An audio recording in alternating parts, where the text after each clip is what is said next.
Hello दोस्तों, exam hall study point में आप सबका स्वागत है। आज का यह वीडियो करंट अफेयर का रिवीजन क्लास होने वाला है।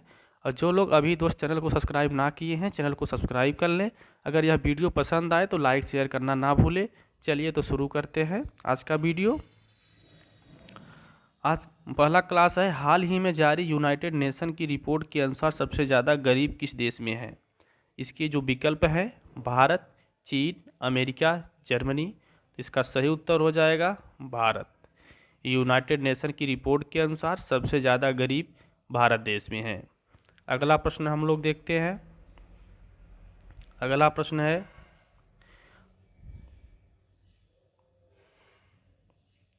15 नवंबर से 2 दिसंबर 2022 तक भारत और किस देश की सेनाओं के द्वारा बटालियन स्तर के युद्धाभ्यास का आयोजन किया जाएगा।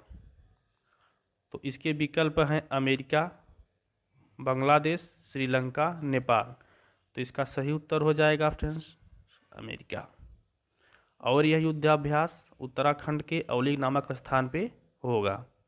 और बात करें, जैसे भारत और बांग्लादेश के बीच में संप्रीति युद्धाभ्यास होता है, भारत और श्रीलंका के बीच में मित्र शक्ति युद्धाभ्यास होता है, भारत और नेपाल के बीच में सूर्य किरण युद्धाभ्यास होता है। चलिए दोस्तों, अगला प्रश्न देखते हैं। अगला प्रश्न है, हाल ही में कहाँ से मैं भी सुभाष अभियान की शुरुआत किया गया है। इसके जो विकल्प हैं, लेह, शिमला, ग्वालियर, भोपाल। तो इसका सही उत्तर हो जाएगा लेह। हाल ही में मैं भी सुभाष अभियान की शुरुआत लेह से शुरू किया गया है। और यह जो मैं भी सुभाष अभियान की शुरुआत किया गया है, नेता सुभाष चंद्र बोस की जयंती की 125वीं जयंती के उपलक्ष्य में यह मनाया जा रहा है। और बात करें तो सुभाष चंद्र बोस की जो जयंती है 23 जनवरी को पराक्रम दिवस के रूप में भी मनाया जाता है। अगला प्रश्न देखते हैं हम लोग। अगला प्रश्न है, हाल ही में किस शहर में आकाश फॉर स्कूल लाइफ अंतरिक्ष सम्मेलन का आयोजन किया गया। इसके जो विकल्प हैं, इंदौर, भोपाल, पंचकुला, देहरादून। इसका सही उत्तर हो जाएगा फ्रेंड्स देहरादून। अगला प्रश्न देखते हैं हम लोग। अगला प्रश्न है, हाल ही में ब्रिटेन के प्रधानमंत्री कौन बने हैं। इसके विकल्प हैं ऋषि सुनक, जेम्स मार्सडेन, अब्दुल लतीफ़, इनमें से कोई नहीं। तो इसका सही उत्तर हो जाएगा फ्रेंड्स ऋषि सुनक। ऋषि सुनक हाल ही में ब्रिटेन के प्रधानमंत्री बने हैं और ऋषि सुनक भारतीय मूल के हैं। अगला प्रश्न हम लोग देखते हैं। अगला प्रश्न है, 100 मीटर बाधा दौड़ में 13 सेकेंड में, यहाँ पे 13 सेकेंड होना चाहिए, 13 सेकेंड में पूरी करने वाली पहली भारतीय महिला कौन बनी। इसके विकल्प हैं ज्योतिया राजी, ज्योत्सना पांडे, हिमा दास, इनमें से कोई नहीं। इसका सही उत्तर हो जाएगा ज्योतिया राजी। ज्योतिया राजी ने ही 100 मीटर बाधा दौड़ में 13 सेकेंड में पूरी करने वाली पहली भारतीय महिला बनी। अगला प्रश्न देखते हैं हम लोग। अगला प्रश्न है, हाल ही में किस संस्था ने म्यांमार को अपनी ब्लैक लिस्ट में जोड़ने का फैसला किया है। इसके जो विकल्प हैं, FATF, आसियान, गाटो, यन्नो। तो इसका सही विकल्प हो जाएगा ऑप्शन ए। अब बात करें FATF का पूरा नाम, तो फाइनेंशियल एक्शन टास्क फोर्स होता है। तो हाल ही में फाइनेंशियल एक्शन टास्क फोर्स ने म्यांमार को अपनी ब्लैक लिस्ट में जोड़ने का फैसला किया है। अगला प्रश्न हम लोग देखते हैं। अगला प्रश्न है, हाल ही में किस राज्य के मुख्यमंत्री ने किसानों के लिए पहला कृषि क्रेडिट पोर्टल लॉन्च किया है। इसके जो विकल्प हैं उड़ीसा, हिमाचल प्रदेश, उत्तर प्रदेश, महाराष्ट्र। इसका सही उत्तर हो जाएगा उड़ीसा, ऑप्शन ए। अब बात करें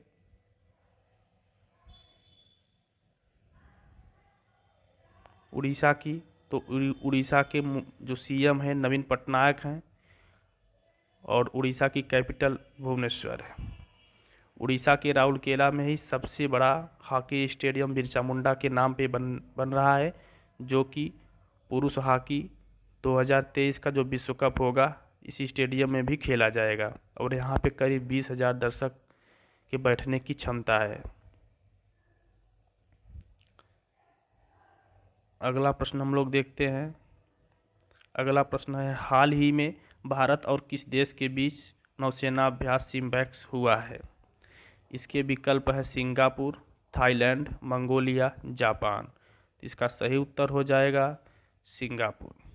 सिंगापुर और भारत के बीच में नौसेना अभ्यास सिम्बैक्स हुआ है और यह अभ्यास विशाखापत्तनम में 26 से 30 अक्टूबर के बीच में हुआ था और यह सिम्बैक्स का 12वां संस्करण था। अगला प्रश्न हम लोग देखते हैं। चर्चा में रही आकांक्षा व्यवहारिक किस खेल से संबंधित है? इसके विकल्प हैं भारोत्तोलन, मुक्केबाजी, हॉकी, फुटबॉल। तो चर्चा में रही आकांक्षा व्यवहारिक भारोत्तोलन से संबंधित है। अगला प्रश्न हम लोग देखते हैं। अगला प्रश्न है, हाल ही में एलॉन मस्क ने कितने मिलियन डॉलर में ट्विटर का अधिग्रहण किया है? इसके विकल्प हैं 50 million dollar, 65 million dollar, 44 million dollar, 54 million dollar. तो इसका सही उत्तर हो जाएगा 44 मिलियन डॉलर में एलॉन मस्क ने ट्विटर का अधिग्रहण किया है। बात करें ट्विटर की, तो ट्विटर की शुरुआत 2006 में हुआ था और इसका जो हेडक्वार्टर है वो सैन फ्रांसिस्को में है। अगला प्रश्न हम लोग देखते हैं। अगला प्रश्न है, 15 से 17 जनवरी 2023 तक 12वां विश्व हिंदी सम्मेलन किस देश में आयोजित किया जाएगा? इसके जो विकल्प हैं फिजी, मॉरिशस, भारत, दक्षिण अफ्रीका। इसका सही उत्तर हो जाएगा ऑप्शन ए फिजी। विश्व हिंदी दिवस की शुरुआत 10 जनवरी 1975 से हुआ था। यह नागपुर महाराष्ट्र से शुरू किया गया था। प्रत्येक साल 10 जनवरी को विश्व हिंदी दिवस के रूप में मनाया जाता है। अगला प्रश्न देखते हैं हम लोग। अगला प्रश्न है, हाल ही में किस राज्य या केंद्र शासित प्रदेश में समृद्धि 2022-23 योजना की शुरुआत हुआ है? इसके विकल्प हैं नई दिल्ली, जम्मू कश्मीर, लद्दाख, तमिलनाडु। तो इसका सही उत्तर हो जाएगा विकल्प ए नई दिल्ली। नई दिल्ली में ही समृद्धि 2022-23 योजना की शुरुआत हुआ है। अगला प्रश्न देखते हैं। अगला प्रश्न है, हाल ही में शौर्य दिवस कहाँ पर मनाया गया है? हाल ही में शौर्य दिवस कहाँ पर मनाया गया है? इसके विकल्प हैं नई दिल्ली, लद्दाख, शिमला, भुवनेश्वर। तो इसका सही उत्तर हो जाएगा लद्दाख। लद्दाख में ही शौर्य दिवस मनाया गया है। अगला प्रश्न देखते हैं। अगला प्रश्न है, हाल ही में किस राज्य ने पालतू कुत्तों का पंजीकरण कराना अनिवार्य किया है? इसके विकल्प हैं हरियाणा, हिमाचल प्रदेश, राजस्थान, उत्तर प्रदेश। तो इसका सही उत्तर हो जाएगा ऑप्शन ए हरियाणा। हरियाणा सरकार ने ही पालतू कुत्तों का पंजीकरण कराना अनिवार्य कर दिया है और हरियाणा के सीएम हैं मनोहर लाल खट्टर और वहाँ के गवर्नर हैं सत्यदेव नारायण आर्य और हरियाणा की कैपिटल है चंडीगढ़। अगला प्रश्न हम लोग देखते हैं। अगला प्रश्न है, हाल ही में आपदाओं से निपटने के लिए कौन सा राज्य आपदा प्रबंधन योजना तैयार करेगा? इसके जो विकल्प हैं उड़ीसा, उत्तर प्रदेश, मध्य प्रदेश, महाराष्ट्र। तो इसका सही उत्तर हो जाएगा ऑप्शन ए उड़ीसा। उड़ीसा सरकार ने ही आपदाओं से निपटने के लिए आपदा प्रबंधन योजना तैयार करेगा। बात करें उड़ीसा की, तो उड़ीसा के सीएम हैं नवीन पटनायक और वहाँ के गवर्नर हैं गणेशी लाल। उड़ीसा की कैपिटल है भुवनेश्वर। भुवनेश्वर में ही कलिंगा स्टेडियम में फीफा अंडर 17 महिला विश्व कप हुआ था। अगला प्रश्न देखते हैं हम लोग। अगला प्रश्न है 31 अक्टूबर 2022 को किस कोर्ट ने 2 फिंगर टेस्ट पर रोक लगाई है? इसके विकल्प हैं supreme court, Allahabad high court, Jabalpur high court, इनमें से कोई नहीं। तो इसका सही उत्तर हो जाएगा सुप्रीम कोर्ट। सुप्रीम कोर्ट ने 2 फिंगर टेस्ट पर रोक लगाई है और यह रोक न्यायाधीश TY चंद्रचूड़ और हिमा कोहली की बेंच ने लगाई थी। अगला प्रश्न हम लोग देखते हैं। अगला प्रश्न है केंद्रीय शिक्षा मंत्री धर्मेंद्र प्रधान ने कहां पर दूसरे राष्ट्रीय मॉडल वैदिक स्कूल का उद्घाटन किया है? इसके विकल्प हैं उड़ीसा, पश्चिम बंगाल, गुजरात, महाराष्ट्र। तो इसका सही उत्तर हो जाएगा उड़ीसा। उड़ीसा के पुरी में यह राष्ट्रीय मॉडल वैदिक स्कूल का उद्घाटन किया गया है। अगला प्रश्न देखते हैं। अगला प्रश्न है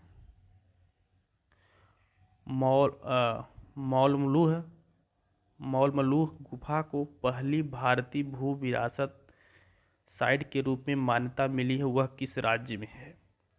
इसके जो विकल्प हैं मेघालय, मणिपुर, त्रिपुरा, मध्य प्रदेश। इसका सही उत्तर हो जाएगा मेघालय। मौलमलूह गुफा को जो पहली भारतीय भू विरासत साइट के रूप में मान्यता मिली है वह मेघालय में है।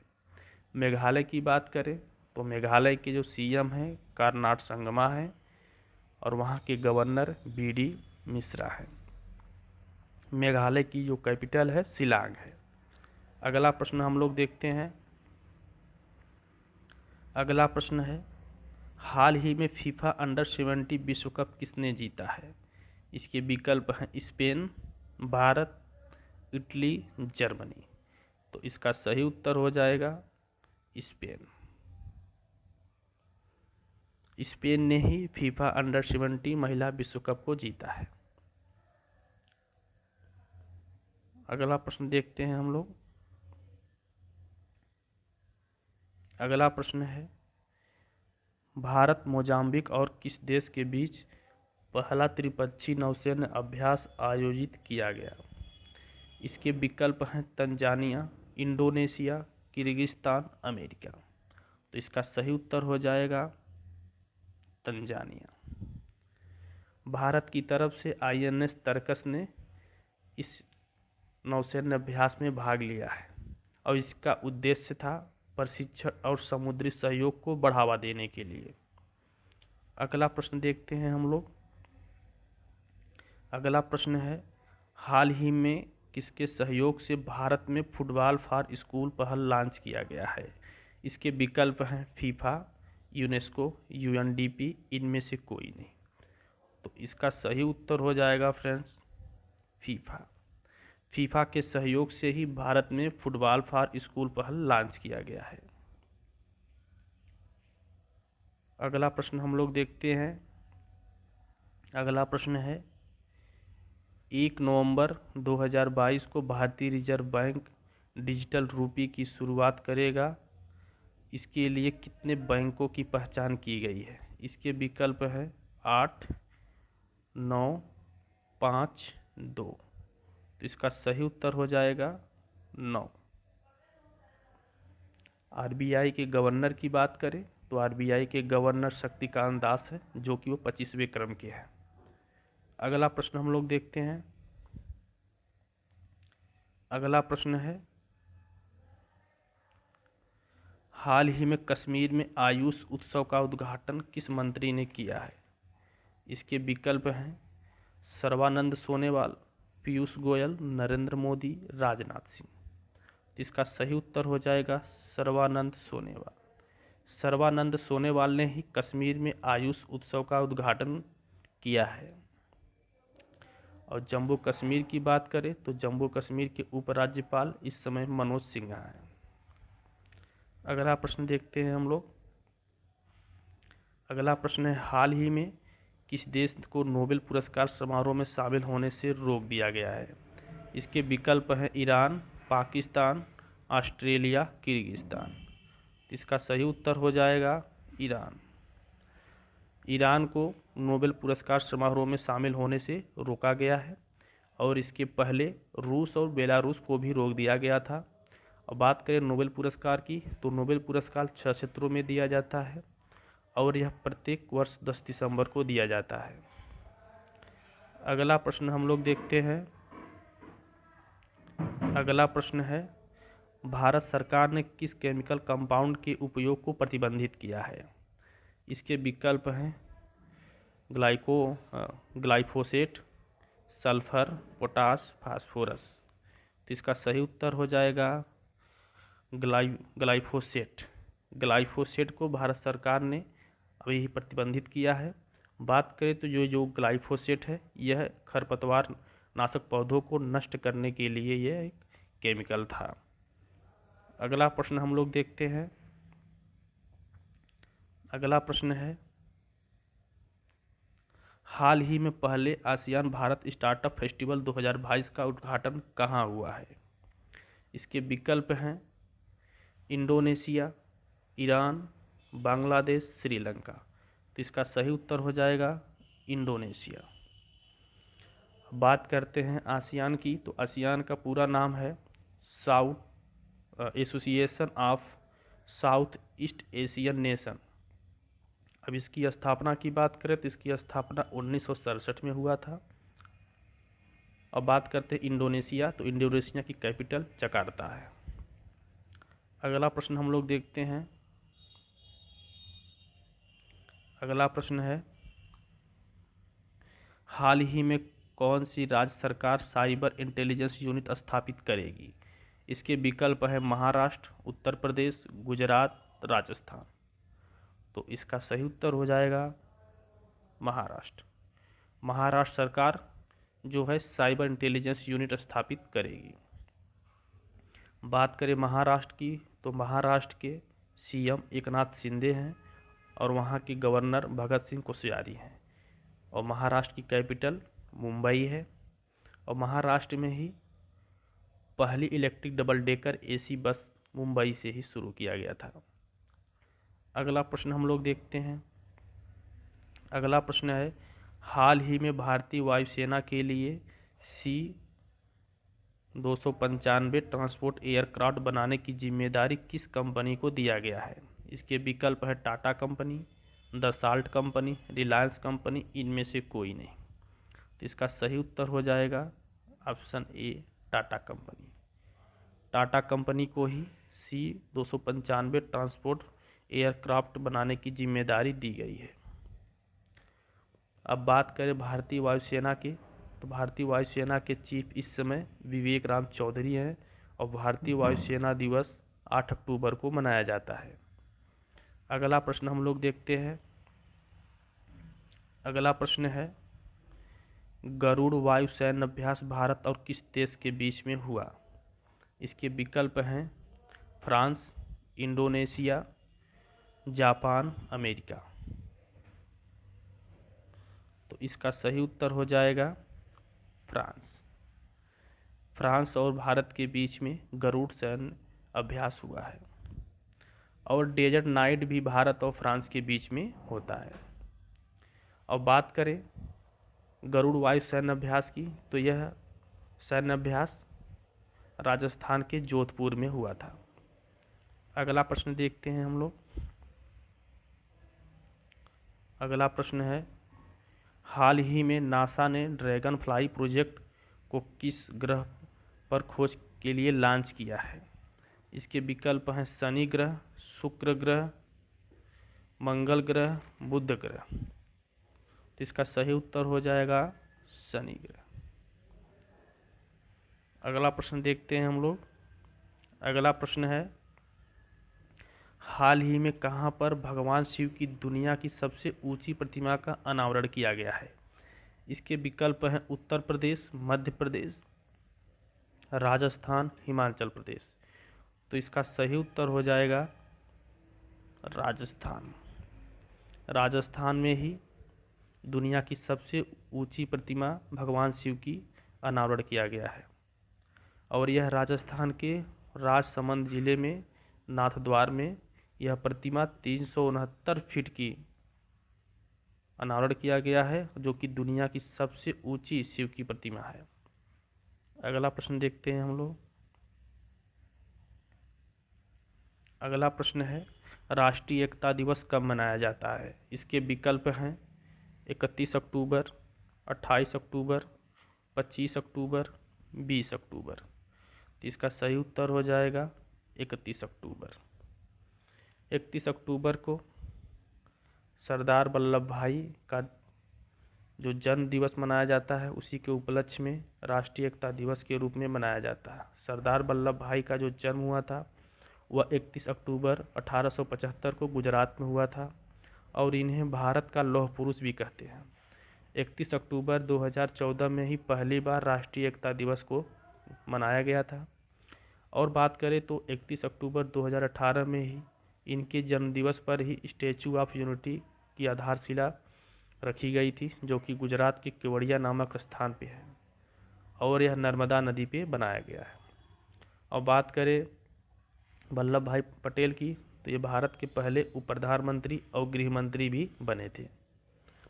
अगला प्रश्न हम लोग देखते हैं। अगला प्रश्न है 27 अक्टूबर 2022 को एशिया की पहली पैथोजन रिडक्शन मशीन का शुभारंभ किया गया। इसके विकल्प हैं उत्तर प्रदेश, राजस्थान, हरियाणा, गुजरात। तो सही उत्तर हो जाएगा इसका उत्तर प्रदेश। बात करें तो यह उत्तर प्रदेश के लखनऊ में किंग जॉर्ज चिकित्सालय में स्थापित किया गया है। यह रक्त के बारीक अशुद्धियों को दूर करेगा और यह 15 मिनट में 4 यूनिट रक्त को शुद्ध करेगा और यह जो रक्त में संक्रमण है उसे भी रोकने में सहायता प्रदान करेगा। अगला प्रश्न हम लोग देखते हैं। अगला प्रश्न है 28 अक्टूबर से 10 नवंबर 2022 तक कहां पर सरस फूड फेस्टिवल का आयोजन किया गया है। इसके विकल्प हैं नई दिल्ली, जम्मू कश्मीर, लद्दाख, हरियाणा।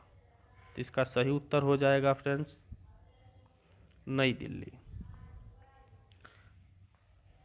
अगला प्रश्न देखते हैं हम लोग। अगला प्रश्न है सुल्तान जोहर कप 2022 किसने जीता है। इसके विकल्प हैं भारत, ऑस्ट्रेलिया, जर्मनी, इटली। तो इसका सही उत्तर हो जाएगा भारत।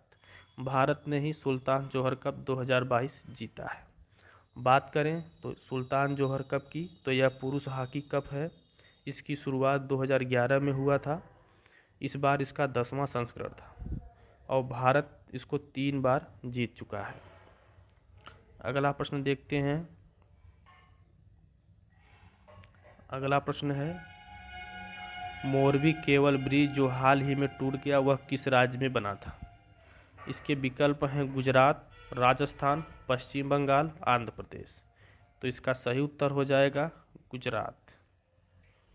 यह गुजरात के मोरबी शहर में मच्छू नदी पे बना था और इस पुल पे अधिक लोगों के आ जाने के कारण यह पुल टूट गया था, जिसमें से कई लोगों की जानें भी जा चुकी थी। अगला प्रश्न देखते हैं। अगला प्रश्न है रानीपुर देश का 53वां टाइगर रिजर्व बना है, वह किस राज्य में स्थित है। इसके जो विकल्प हैं उत्तर प्रदेश, राजस्थान, उत्तराखंड, मध्य प्रदेश। तो इसका सही उत्तर हो जाएगा उत्तर प्रदेश। यह उत्तर प्रदेश के चित्रकूट जिले में है और यह यूपी का चौथा और देश का 53वां टाइगर रिजर्व बना है। अगला प्रश्न हम लोग देखते हैं। अगला प्रश्न है भारत का पहला एक्वा पार्क या फिश म्यूजियम किस राज्य में स्थापित होगा। इसके विकल्प है उत्तर प्रदेश, बिहार, अरुणाचल प्रदेश, पश्चिम बंगाल। तो इसका सही उत्तर हो जाएगा अरुणाचल प्रदेश। अरुणाचल प्रदेश में ही भारत का पहला एक्वा पार्क या फिश म्यूजियम स्थापित होगा। बात करें तो अरुणाचल प्रदेश के यह सुमनसिरी जिले में देश का पहला एक्वा पार्क या फिश म्यूजियम स्थापित होगा। अगला प्रश्न देखते हैं हम लोग। अगला प्रश्न है हाल ही में किस राज्य की लक्ष्मी भंडार योजना को स्कॉच पुरस्कार मिला है? इसके विकल्प हैं पश्चिम बंगाल, गुजरात, उत्तर प्रदेश, राजस्थान। तो इसका सही उत्तर हो जाएगा फ्रेंड्स इस पश्चिम बंगाल, ऑप्शन ए।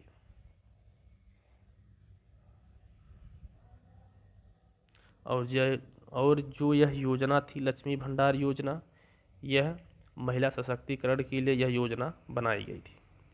बात करते हैं पश्चिम बंगाल की, तो पश्चिम बंगाल के जो सीएम हैं ममता बनर्जी और पश्चिम बंगाल के गवर्नर ला गणेशन। पश्चिम बंगाल की जो कैपिटल है कोलकाता है। अगला प्रश्न देखते हैं। अगला प्रश्न है स्टील मैन ऑफ इंडियन के नाम से प्रसिद्ध व्यक्ति का नाम क्या था? इसके विकल्प है जमशेद जे ईरानी, मनोहर शर्मा, नितिन शुक्ला, आलोक गुप्ता। तो इसका सही उत्तर हो जाएगा जमशेद जे ईरानी। अगला प्रश्न देखते हैं। अगला प्रश्न है प्रधानमंत्री नरेंद्र मोदी ने हाल ही में मानगढ़ धाम को राष्ट्रीय स्मारक के रूप में घोषित किया है, वह किस राज्य में है? इसके जो विकल्प हैं राजस्थान, केरल, तमिलनाडु, उत्तर प्रदेश। तो इसका सही उत्तर हो जाएगा ऑप्शन ए राजस्थान। राजस्थान में ही मानगढ़ धाम को राष्ट्रीय स्मारक के रूप में घोषित किया गया है। बात करें राजस्थान की, तो राजस्थान के जो सीएम हैं अशोक गहलोत है और गवर्नर कलराज मिश्रा है। राजस्थान की कैपिटल जयपुर है। अगला प्रश्न देखते हैं।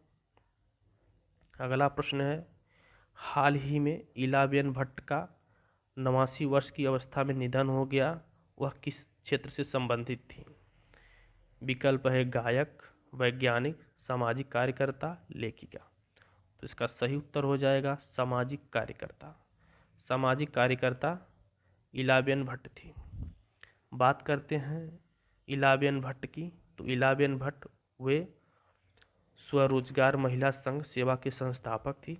उन्हें 1977 में रैमन मैग्सेसे पुरस्कार भी दिया गया था और 1986 में उन्हें गुजरात की गरीब महिलाओं को सशक्त बनाने में उनके योगदान के लिए पद्म भूषण अवार्ड भी इनको दिया गया है। अगला प्रश्न देखते हैं हम लोग। अगला प्रश्न है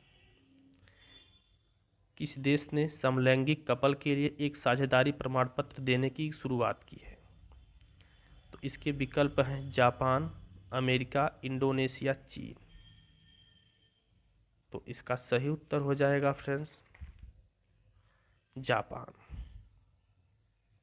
जापान ने ही समलैंगिक कपल के लिए एक प्रमाण पत्र देगा और इस प्रमाण पत्र को एक गवर्नमेंट डॉक्यूमेंट की तरह यूज कर सकते हैं।